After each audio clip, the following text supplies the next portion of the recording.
Balikan po natin muli ang PICC para makausap ang kakaproklama lang na si Senator-elect Sonny Angara. Magandang gabi, Senator-elect Angara. Magandang gabi, Sandra, Rafi, sa lahat ng nanonood. Magandang gabi po. Senator, ano po ba ang pakiramdam na first time lang na tumakbo sa pagkasenador, panalo agad?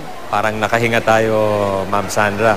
At di natin inaasahan na papasok po tayo sa top 6. In fact, masaya na tayo dun sa pagpasok sa top 12. So, na-imagine nyo na lang na lubos na pasasalamat po natin dito. Ano po sa tingin niyo yung nakapagpanalo sa inyo? Kasi yung iba po medyo nahihirapan medyo nahihirapan sila na manalo agad sa unang sabak pa lang nila. Well, siguro yung combination na lang ng mga factors yung kilala yung pangalan po, tapos in-endorse po tayo ni Pangulong Noynoy.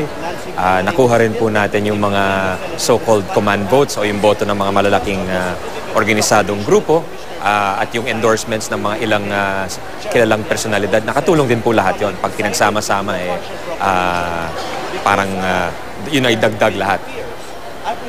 Noon ho kayo nangangampanya, meron pong ilang media releases mula sa inyong kampo na parang tinatawag kayong Pinoy heartthrob, kilabot ng mga bebot, yung mga ganyang tawag ho ba tungkol dun sa gandang lalaki ninyo? Nakakatulong po ba yan para makakuha ng boto? Ang tawag ata doon na Miss Sandra is creative writing. Creative writing? Creative writing, not necessarily accurate. Oo. Pero sa tingin nyo ba, nadala nyo talaga yung atensyon ng tao dun sa plataforma ninyo? I think so.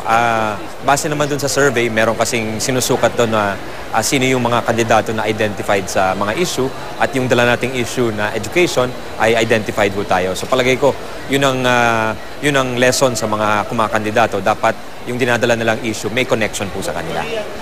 Alam ko, kakaproklama nyo lang, pero may nakikita ho ba kayong mas mataas pa na pwesto na maaari nyong masungkit sa pagdaan ng mga panahon, Senador? Definitely not, Sandra. Nakafocus po tayo dito sa Senado. Seryosong tungkulin ito.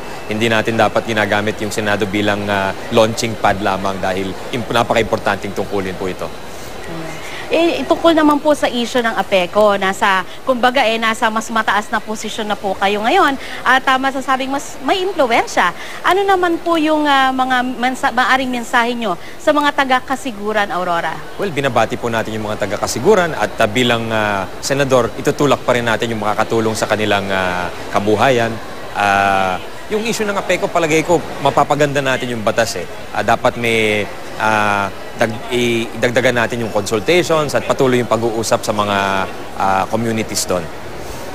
I understand, sir, na nung kampanya, kahit paano in-acknowledge ninyo na maaaring may pagkukulang doon sa consultation, doon sa mga katutubong nandoon, mga mangingisda po na maaaring maapektuhan. Well, yung in a democracy kasi ang kinukonsulta mga leaders So, siguro ngayon, dapat kausapin yung mga iba't ibang komunidad. Although ginawa naman natin yon, no harm naman yung bumaba pa tayo lalo at itanong kung anong pwedeng maibago. I think yun ang job ng isang gumagawa ng batas. Ayun. Yung ama nyo po ay nakilala sa kanyang advocacy for education. Sa inyo po, ano po ang maaasahan namin sa inyo? Anong isusulong nyo kapag kayo'y nandyan na sa Senado? Well, palagay ko, importante pa rin yung edukasyon, Sandra. Yung father ko nakilala sa libreng high school. Nung naging kongresista ko, pinasa natin yung K-12 at saka libreng kindergarten. Ngayon naman po, dapat mas maging abot kaya po yung higher education, yung pag-aaral sa kolehiyo, yung pag-aaral ng mga vocational at technical courses. Importante yun para makakuha ng magandang hanap buhay. Senator-elect Angara, meron pong katanungan ang kasama kong si Rafi. First of all, Senator-elect Angara, congratulations po sa inyo. Pero matanong ko lang po, sinasabi yung darating na Senado masyado o marami kayo mga bata. Ano pong aasahan natin dito sa susunod na Senado natin? Well, sana mas dynamic, sana efficient siya dahil minsan tumatagal yung mga panukalang batas at sana tutukan na talaga natin yung mga urgent problems at suliranin ng ating bansa. Ano po yung mga nabinbin na mga panukala na nasa Senado ngayon na po pwede niyong isulong itong Freedom of Information Bill? Ano ang balak niyo rito? Palagay ko, importante yung freedom of information. Kung talagang seryoso tayo sa pagsugpo ng katiwalian at sana matutukan ito ng 16th Congress, hindi lang sa Senado, pati sa Kamara de Representante.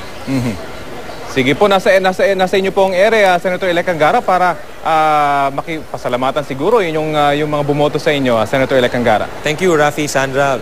Pagbati po sa ating mga televiewers at salamat sa lahat na nagtiwala. Asahan po nila yung paninilbihan natin na tapat at masipag. Salamat po ng marami.